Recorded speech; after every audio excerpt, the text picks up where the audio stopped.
What is up, guys? Welcome back to my channel. So in today's video, we are going to be feeding all the animals here on the property, along with a more in-depth tour of everything I own, what they eat. Now, with that being said, we are going to start off with Captain Hoof, my Nigerian dwarf goat. He actually has an Instagram, which is Captain Hoof the goat. It's all together. I'll make sure to leave it down in the description below so that you can go follow him. And I will try to upload more pictures and videos of him on there. We are going to go get his grain, and then we are going to come outside and feed the tortoises. Now, I do own some that I just never show here on camera. So in this bag, we have his grain. And what I'm gonna do is just get a cup for him. There he is waiting for us. Come on. Let's go, buddy. And then he loves running to his bricks where he eats every single morning. And then sometimes he gets treats like this, where he gets more food. He is a very happy goat. I absolutely love this guy, and I'm so happy that I decided to get another goat after what happened to my first one. Now, that was at the start of the channel where most of you weren't even watching, but that is why I have a goat in a residential neighborhood, because I missed that old goat so much. We have some hungry tortoises to feed, and I gotta go inside and prepare their food and show you what they eat. I did get a lot of tortoise food inside. Now, while Captain finishes eating, we gotta get all of these out of the container so that he doesn't eat the plastic. But in this enclosure, it's a 24-foot by 24-foot redfoot / cherry head enclosure. Now, a bunch of them are munching on some hibiscus cuttings. Hibiscus is a very beneficial plant to have in your tortoises enclosure, mostly because they love it, and it is very good in nutrition for them to eat. Let's give them the rest of their food for today. Now, this isn't an everyday thing. They do get a bunch of fruits and vegetables along with assorted foods like Missouri tortoise diet, but as you can see, we just put it down and the tortoises are hungry. We are going to break these up, and I just like sprinkling them around the entire enclosure, because in the wild, they are not going to find their food all in one spot. Now, we got some delicious papaya for them. We're gonna throw this one over there, and I'm gonna set you guys up. We're opening up the apples, making sure that none of them have stickers on them. So we're gonna drop some here, throw some to the other enclosure. We got a whole bunch of carrots as well. Oh no! Guys, I stepped in the water bowl. Now, I am gonna save a cucumber because we still have some tortoises to feed, along with some carrots. So now we have some leftover cucumbers that my boy Speedy's gonna get. Now, this right here was my first ever Sulcata tortoise, along with my first tortoise in general. Now, this right here is the third largest species of tortoise in the world, so they get absolutely giant. And make sure that your kids are prepared to take them on, because they live easy over 100 years. Same thing. We're just gonna throw the food everywhere in this enclosure. Now it is time to feed my 90-pound Sulcata tortoise. This right here is Spike. Now, he is a pretty old tortoise. He was actually donated to me from a guy that was moving and could no longer take care of him. But before that, him and his brother over there were actually fed Cuban food for the first 10 years of his life. So that is why his shell looks the way it does. And the other one is actually more deformed than this. So that is a disease called metabolic bone disease. It's basically improper growth of the shell, either due to lighting or the nutrients that they were getting fed wasn't good enough. Obviously, Cuban food is not what you want to be feeding your tortoises. See him take a big bite here.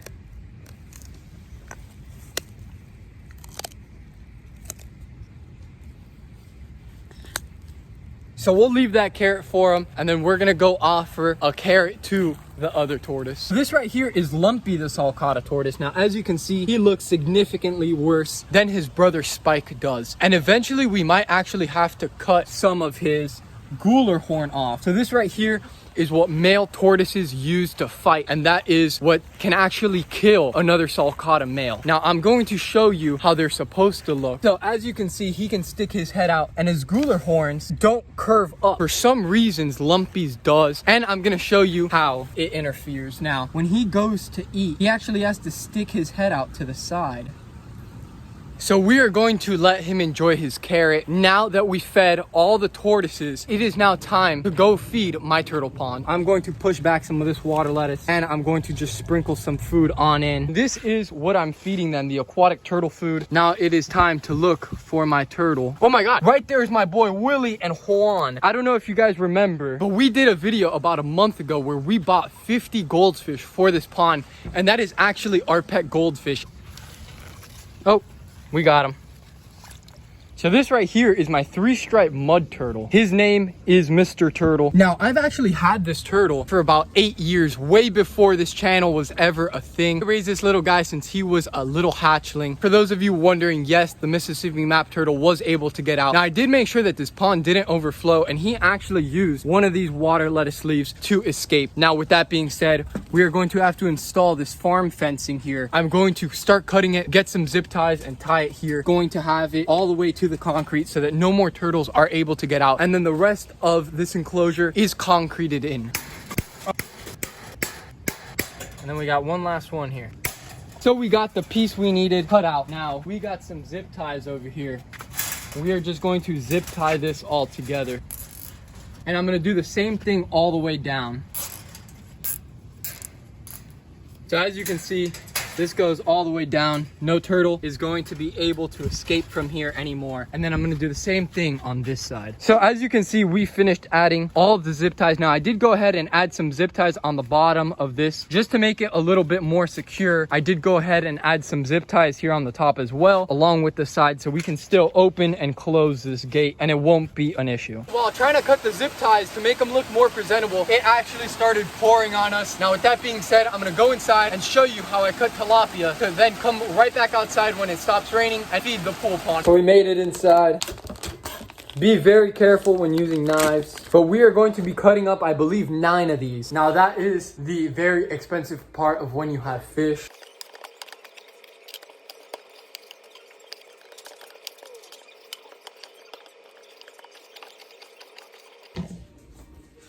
So we finished cutting up the tilapia. Now we're gonna be taking it outside. So we made it out here to the Phantom Pool Pond. Now as you can see, it did stop raining, so let's go ahead and start feeding. So we're gonna pull this net back. Now, as you can see, we got some hungry beasts in here. Grab a big piece right here. Watch what happens when we slap this water.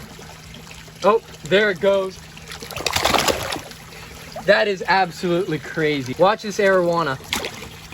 Now, as you can see, this Phantom is getting absolutely giant. Let's give one to my boy Cinnamon. Let the arowana get another one.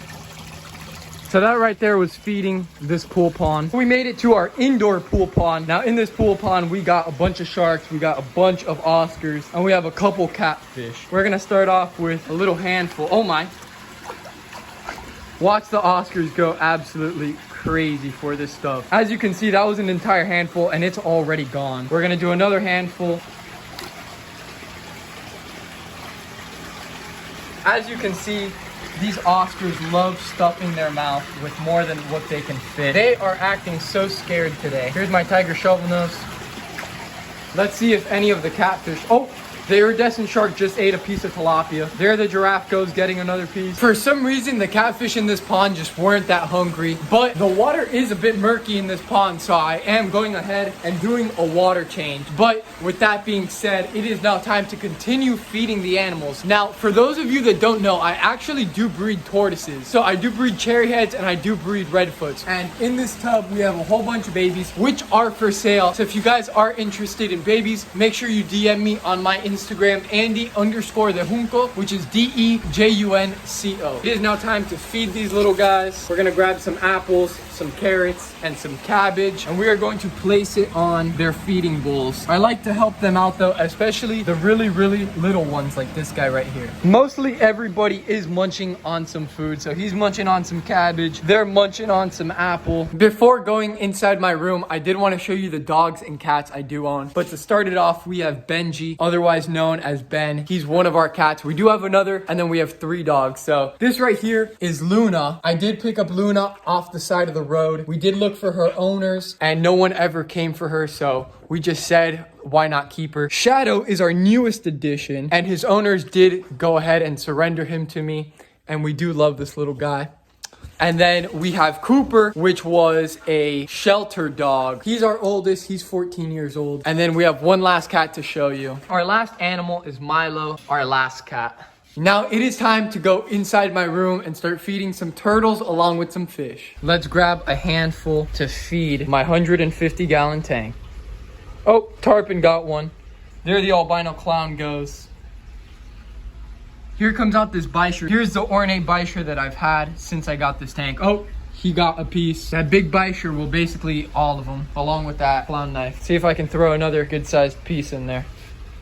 He got it. This guy's gonna be an absolute beast one day. We made our way over to the 90 gallon. Now I have a bunch of tiny little pieces cut up, which I'm just gonna chuck on in. Oh yeah, vampire's eating frozen. The Bisher's coming out. Oh yeah, Bisher got a piece. Now, unfortunately, when we moved this vampire, he actually got cloudy eye in one of his eyes. So I'm gonna see if it goes away. If not, I did go ahead and buy some Melafix, which does cure that. We are now grabbing another little handful. Let's see what goes to eat. So this tank isn't very active when it comes to eating, unfortunately. They do like their lights off. We have the tire track, the Paraíba, the ripsaw right over here. So what I'm gonna do is just turn it off with the blue light, and they should start coming out to eat. Oh, there's the tire track.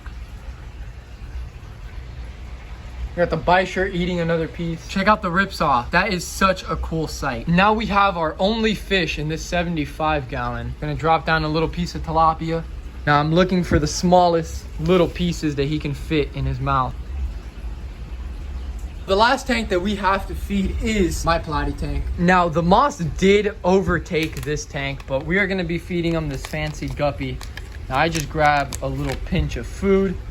We're gonna sprinkle it on the top. You can see them all coming up to eat. Now, it's really cool because the fry actually hide in this grass, and then once they get old enough and they're not going to get eaten by their parents, they come out. So, for example, we've raised these little guys since they were this big, and we do have some plecos in here as well. It is now time to feed some turtles. We're just going to get a pretty big pinch. Get another pinch. Here the pink belly comes out. We have the albinos coming out.